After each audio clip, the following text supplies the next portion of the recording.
Good morning and welcome to High Crimes and Misdemeanors. I'm on stage 3 of my compass challenge. I'm walking north, east, south and west, and this time it's south from home, as we have to do in the age of coronavirus.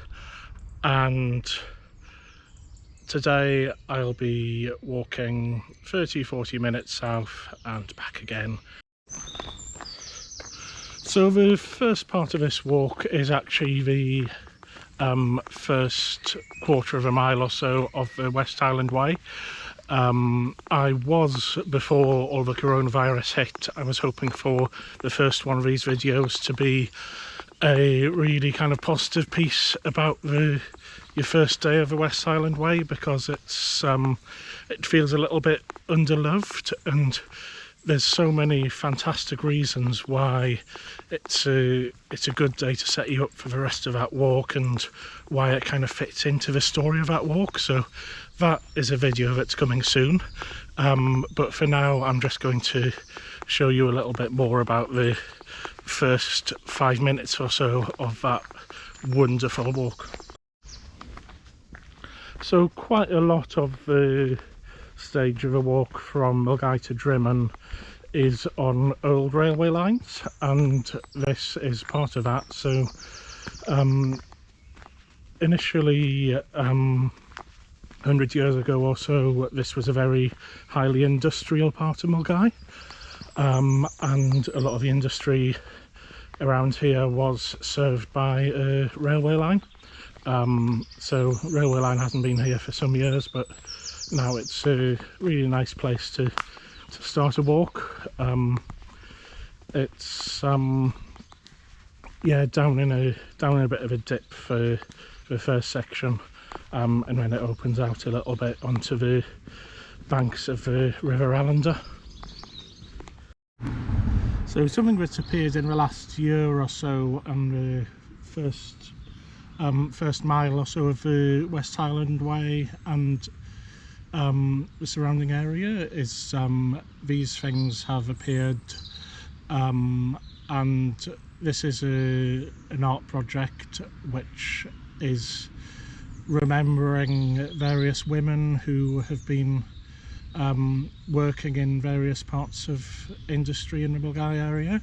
So this one is for Mary Ann Greer, who was from Burnbrae, which is where we're heading, and she was a dye worker. So you'll notice in this area quite a lot of really nicely kept flower beds, and these are looked after by Milngavie in Bloom, an award-winning local charity who are a bunch of hard-working volunteers who do a great job of keeping Milngavie nice. They do litter picks, they plant a lot of flowers, they generally take on spaces around Milngavie and make them really nice and make Milngavie a really nice place to live. So thank you to Milngavie in Bloom. So this is quite a popular thing for people to photograph as we do the West Highland Way. I'd probably walked past this 100 times before I realised what it actually says, so I actually read it properly. So it tells you as you walk the West Highland Way to look out for these people from the past.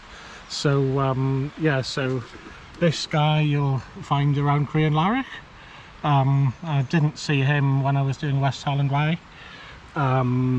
There's yeah, these are the people around King's House and Kinlochleven. Might bump into them. If you do, say hello. So yeah, I don't think those actual people are there, but it does get over the point very well that we're in a historic area and the route has a lot of history and a lot of heritage behind it.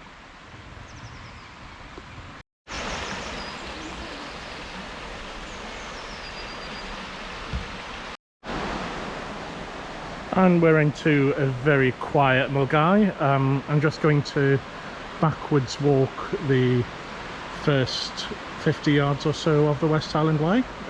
There's a sign confirming where we are. So this walkway here has recently, I think about 1 or 2 years ago, had very significant improvements made to it. So now all of these boards have been put up here. This is actually the first phase of what is hoped to be a series of improvements to the start of the walk. And I'm just going to stand back because there's people coming down. Yeah, so this is the first stage.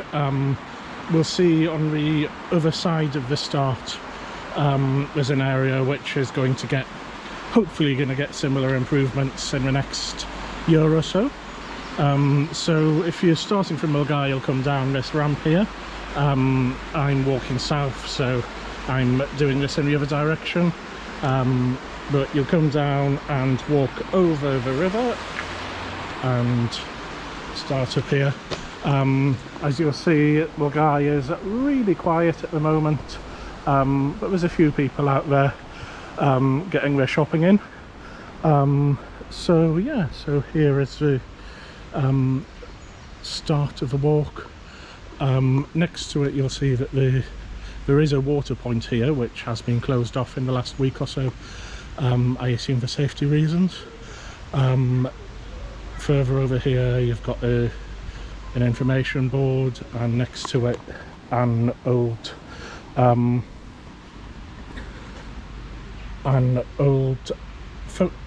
phone box. I nearly said post box. Phone box which has been taken on by Milngavie and Bloom. So this phone box was threatened with removal, and Milngavie and Bloom, who I mentioned earlier, stood in at the last minute and took it on, and I know that they're working hard on plans for its ongoing future. So still right by the start of the West Highland Way, there is a board here with a series of 8 walks around the Milngavie area, which are really good if you get to Milngavie the day before you're starting the West Highland Way, or if you're just hanging around and looking for something to do. Then there's some nice ideas here. These walks are downloadable from Bearsden and Milngavie Ramblers website. If I remember, I'll probably put a little link under this YouTube. And then looking further around, this is the area I was mentioning is likely, all being well, to be done up, and that's going to have a walking theme. Part of the aim to promote Milngavie as a walking town, which I think is fantastic. So I've come down now onto the river. This is part of what is intended to be a Milngavie Heritage Walk as part of that Walking Town project. And if we look at this part of the river, it's very low at the moment. There's not very much water in it at all. But this on the other side you can see is what is known as a fish ladder. So it helps fish get up and down a hill, essentially.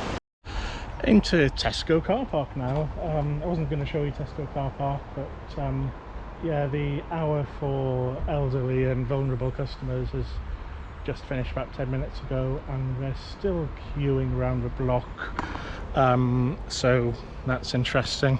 And yeah, I mean, it brings home a lot of how tough things are for a lot of people at the moment, but we'll get through it. At the other side of Tesco car park, this is Gavin's Mill, an actual mill. We'll have a look at that in a second, but once things are all back open, I can totally recommend the Fair Trade Cafe in there, and a really good shop selling all sorts of gifts and bits of food and odds and ends. Really good non-profit enterprise there. And come out onto the river and you'll see the side of the mill there. Should also mention that Gavin's Mill was flooded in the floods a couple of months back. Zip wire there. I'm not sure whether that counts as daily exercise. Window full of rainbows and teddy bears. Yay, brilliant. And with fewer cars, this is a lot more welcoming space than usual. It's, as I was saying, places are opening up to us to go for our exercise that you wouldn't expect. This still isn't first choice, but it just shows how everything's changed, and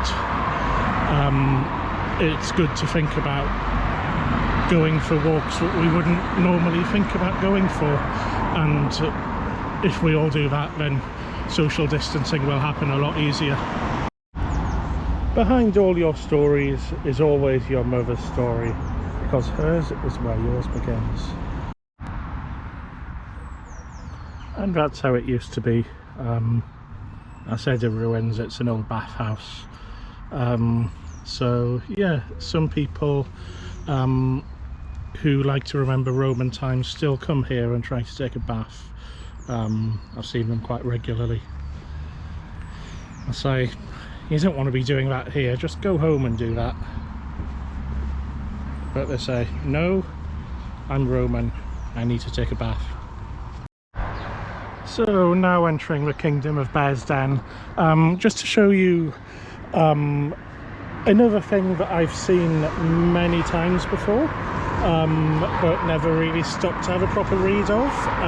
So this is the place where there was basically a prototype of a monorail and rail plane. So it was a sort of train hanging down off the rails that was tested here in July 1930. A real bit of history. Now it's a housing estate.